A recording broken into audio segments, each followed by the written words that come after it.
What's going on, guys? It's Chris. I'm back. Yes, every day we're doing something with fish tanks. That's just my lifestyle. So today we're talking this tank back here. I got this free 6-foot long 125 gallon, and this video is aimed at how to clean an old aquarium, how to turn that old crusty fish tank into a brand new looking fish tank. I got this tank completely free from the guy that gave me the Dovi and the Midas, and he gave me all of his tanks for free. So huge shout out to Brian Johnson. Thank you, sir. But yeah, guys, this tank, as you can see, the background color is different. He had this old blue on here. I'm not a fan of that, so I'm working on putting on the black. You can barely see it because the tank is literally that dirty.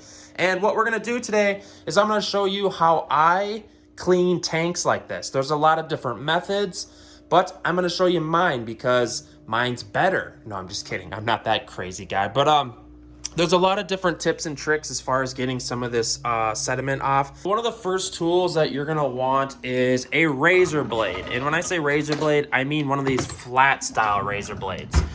You could call them edge blades, box blades. I've heard people call them a ton of different things. But anyways, this is, here, one sec. I gotta take this off. Okay, that was really hard to do with my teeth.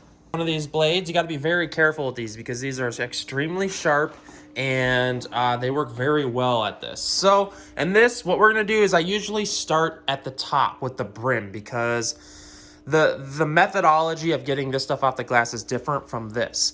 So I'm gonna set this blade here and switch hands. And then what we're literally gonna do is just start crusting away at this. And you can see it works pretty well. And here's the key with this razor blade. You don't wanna go too deep, but you wanna go deep enough so it doesn't,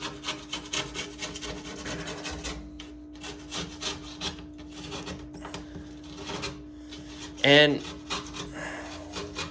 sorry guys, my ADD kicked in there and it's just like I could not do two things at once, so I apologize. But you can literally just see my process here. The trick here is to kind of scrape away all the mineral buildup without digging too deeply into the plastic trim. I'm also using the side of the razor blade too because it's not as sharp and it doesn't dig into the plastic trim as easily, and it's more stiff and it can kind of just like break it, or like what I do is I run the blade along the trim and it kind of just like snaps the things off, if that makes any sense. You're kind of just like snow plowing it or breaking it off with a chisel in a sense.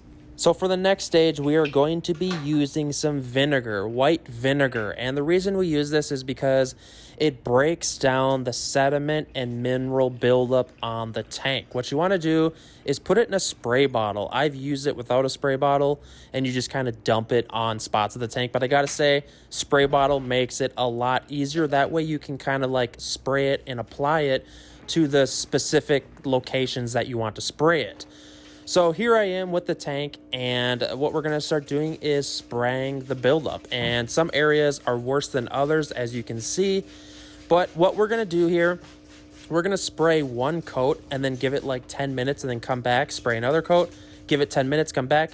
That way it sits there and like marinates itself. The idea here is to get as many coats of vinegar on this mineral buildup without having it dry between set amounts of time.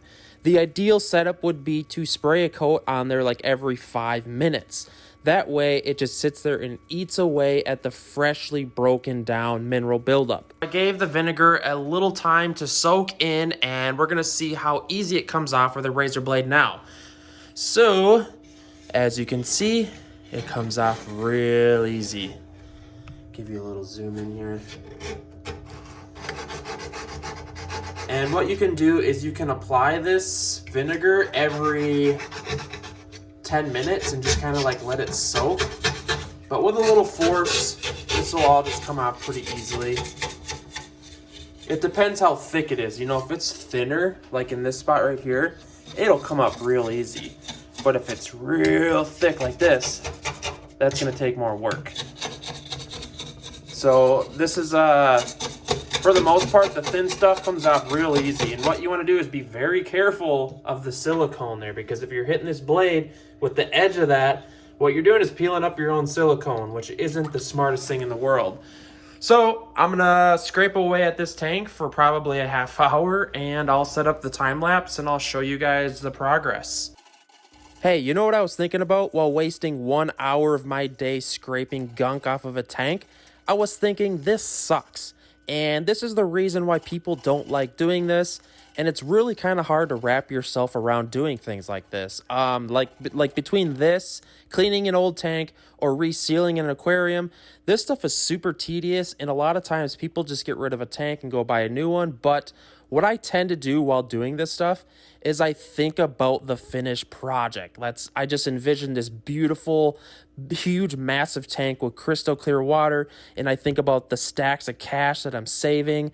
All right, guys, so here is the finished product. And yes, I still have to finish that background. I'm gonna peel that off and paint it black. I gotta say though, it looks pretty dang good. And really, guys, all that goes into this is elbow grease and vinegar and this razor blade. This flat razor blade is really a lifesaver. You can tell I gouged my finger, got some blood in there. That wasn't from the blade though. I think it was like coming in on one of the center braces or something. But literally, all you gotta do is just get this guy going on there, and just crap just comes apart. And as much time as you wanna put into the aquarium, the better it'll turn out. So one caution though, be careful on your edges of your silicone, because like I said, if you get those with the blade, literally what you're doing is peeling back your own silicone, which is not a good idea. So let me know in the comment section, guys. Do you like the blue better or the black? I'm a black kind of guy. No funny jokes there either. But just because the blue really isn't going to vibe in here. I'm going to be painting this accent wall green, and I'm kind of just craving greens and blacks. So I just really couldn't stand the color of the blue. Let me know what you think. I'm going to have the tank here, probably some quarantine tanks below, and then some tanks over here. And then the center here will just kind of just be like a chill out area. It's Avery's little play den right now. And then the back of this is going to be like I can't decide if I want to do some tanks on the back of here and use those same outlets that I jumped into for the lights, or have like a racking for houseplants, because I'm also really getting into houseplants as well.